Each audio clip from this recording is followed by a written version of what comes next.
ba't dapat ako lang at wala nang iba pa?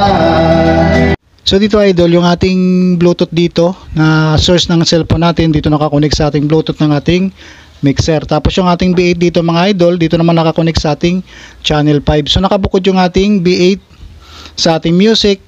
So yung B8 natin para sa ating microphone. Sound check, mic test, sound check. So naka-wireless microphone tayo dito idol sa ating B8, ano? Ito yung pinapatungan ng ating B8. Ito yung ating wireless receiver. So ito naman yung ating source. Ayan, so may kanya-kanyang volume yung ating music at saka microphone dito.